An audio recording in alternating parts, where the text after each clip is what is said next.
Okay, so in this part of the tutorial we are going to have a brief overview of the template that I'm going to be using throughout the series. It's a very basic design. You can see it in front of you at the moment. What we're going to be doing is in another part of in the next part of this tutorial we're going to be cutting this up.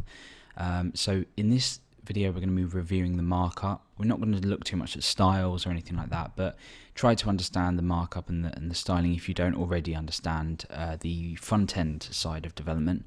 But we'll be reviewing the markup, so feel free to skip this if you're already accustomed to HTML, CSS, things like that. Yeah, so essentially this is what we're going to be building our site on. The reason I've chosen such a basic template or created such a basic template is just because of how everything's laid out. We've got the menu at the top here, including a logo, which is just text at the moment. We've got a header for whichever page we're on. At the moment we're on template.php, which just houses the markup and the styles. There's no back-end code. And we've got a content area here, which is going to be things like the registration form, any error pages, or anything like that.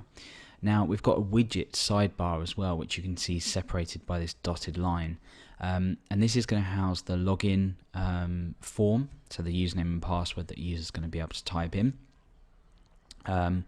It's also going to house things like how many users are currently active on the site, or how many users are currently logged in, just things like that. So we can duplicate this if we want. So let's jump right over to the markup and have a look at everything in here. Okay, so I'm using HTML5 semantics. So I'm using an HTML5 doc type. Don't worry too much about this, it doesn't make a difference. I'm just using this for the semantic elements. It's just a lot easier to describe. I'm attaching or linking in a style sheet, which is screen.css. You can see here. It's not a long style sheet at all. There's a few things in here that after you've downloaded this template, which is available at the phpacademy.org forum, you might just want to have a look through it. So look at certain properties and everything like that if you're not accustomed to CSS. So yeah, we've got the sort of head area here that we've got all of. Let me just line this up. We've got this head area, which is essentially all of things like the metadata, the style sheets, the title, and this is going to be included in its own file. So we're going to break this away and store this in its own file, and it will look something like this eventually. I've just pulled this up as an example of what we're going to be doing in the next part. So you can see here we're just including includes/head.php, which essentially just replaces all of this and puts it in. So then we've got our body, which comes all the way down to here. And inside of our body we've got a header. So this is this area that you can see up here, all of here. And in here we've got an h1 with a class of logo, and this is a specifically styled block of text. We've also got a nav, again another an HTML5 element, and we've got an unordered list with our menu items, and these are styled just to show in a row basically. So go and have a look at the styles with that as well. Now one thing I haven't included on here is some kind of polyfill to allow Internet Explorer, I believe 7 and 8, to deal with the HTML5 semantics. So you'll need to go and perhaps develop this in another browser until you feel comfortable enough that you can go and do that research on your own. But either way, that's just a quick note. I've got a div here, which is a rather unsemantic element. It's essentially clearing the floats from here. This is somewhat considered to be a bad way to do things because it's adding extra markup. But if you see this, it's basically clearing the floated elements here, because we're floating each one of these left so they sit next to each other, and this basically clears it. So if you go over to the styles, you can see we've got a class of clear somewhere. Let's just find it. Oh, there it is at the bottom. So clear both. So it's clearing left and right floated elements, and that's the end of the header. We've then got a div with an ID of container, and we've got an aside, and then we've got our main content here. This, of course, could be wrapped in a div itself, a container itself, but I've just left it floating around.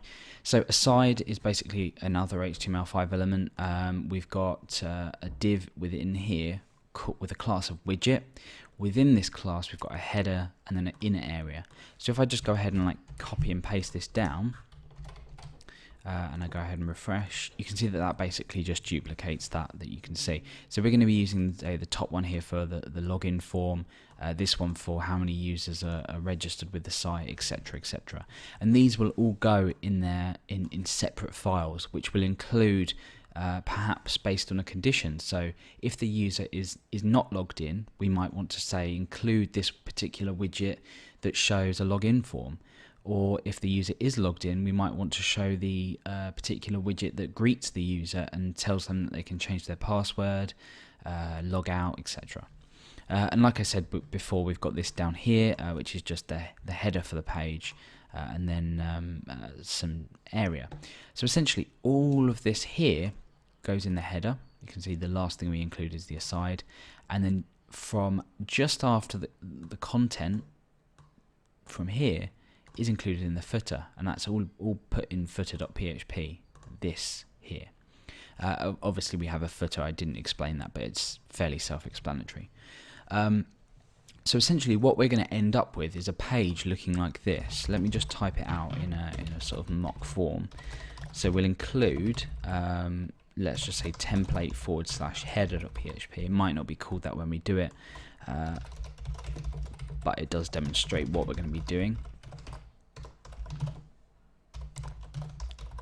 So what this is going to do is, let me just tidy this up a bit.